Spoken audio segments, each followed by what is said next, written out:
এমনি ভাবে সাপ বিষধর সাপে তাকে কামড় ছোবল মারবে, এমনি ভাবে আগুন দিয়ে আগুনে পুড়িয়ে সেই সোনার রূপা তাকে দাম দেওয়া হবে যদি সে সম্পদ না দেয়, আর মানে জাকাত না দেয় সম্পদ থেকে।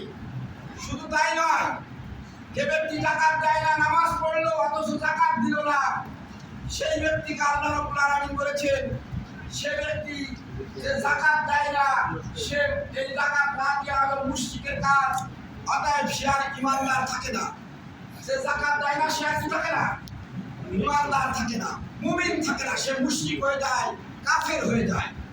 এই জন্যই হযরত আবু বকর সিদ্দিক রাদিয়াল্লাহু তাআলা আমলে কতিপয় লোক জাকাত দিতে অস্বীকৃতি করলে হযরত আবু বকর রাদিয়াল্লাহু তাআলা বললেন, আল্লাহি লা ইলাহা মান ফারাকা বাইনাস সালাতি ওয়াজ যাকাত।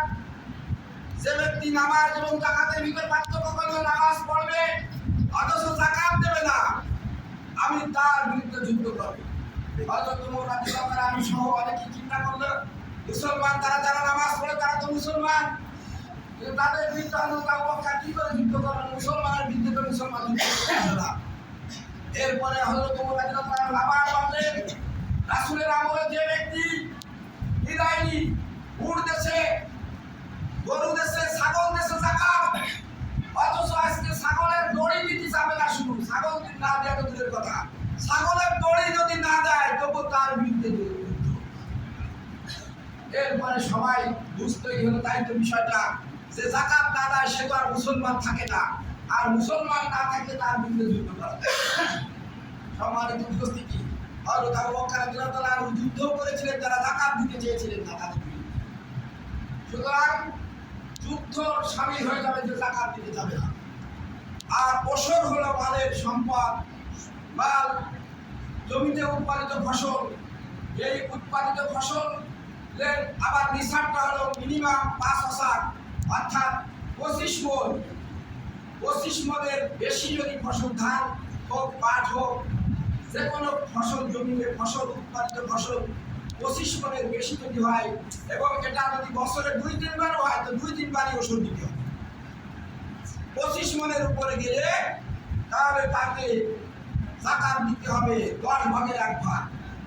যদি সেচ ব্যবস্থার মাধ্যমে হয় তাহলে 20 ভাগের 1 ভাগ, আর বিনা সেচে আসমানি পানিতে যদি হয় তাহলে 10 ভাগের 1 ভাগ, আর সেচের মাধ্যমে হলে 20 ভাগের 1 ভাগ, অর্থাৎ 20 মণ হলে 1 মণ, 40 মণ হলে 2 মণ। ফসল কাটার সাথে সাথে যাকাত দিতে হবে, এটাকে বলা হয় ওষুধ, মালের যাকাত। সম্মানিত উপস্থিতি, দুটার হুকুমই এক, দুটোই যাকাত। এই যাকাত যদি না দেয় যে তার নামাজ, রোজা, হজ, যাকাত, হজ কোনোটাই আল্লাহ কবুল করবে না।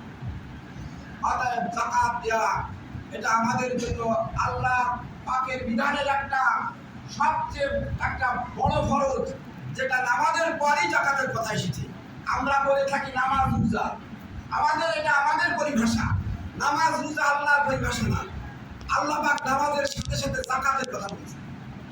আকিমুস সালাতা ওয়া আতুজ যাকাত, এটা 32 জায়গা বলেছে। কয় জায়গা?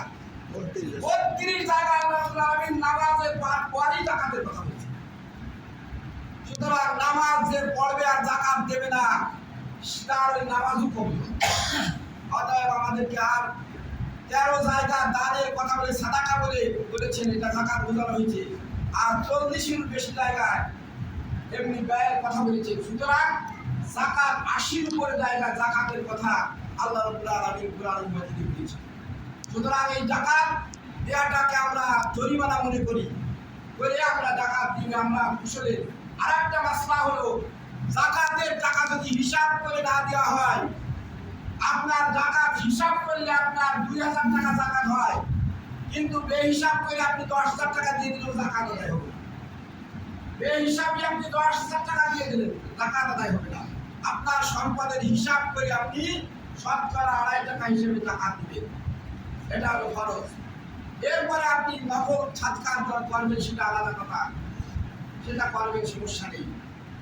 এই জন্য আল্লাহ রাব্বুল আলামিন আমাদেরকে সবচেয়ে একটা ইসলামের বুনিয়াদি ফরজ, আমাদের পরে যার অবস্থান এই যাকাত প্রদান করা।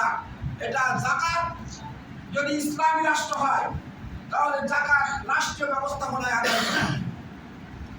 ইসলামী ব্যবস্থাপনায় লাভ যতদিন হবে ততদিন আমরা ব্যক্তি ব্যক্তিগত উদ্যোগে জাকাত আদায় করছে।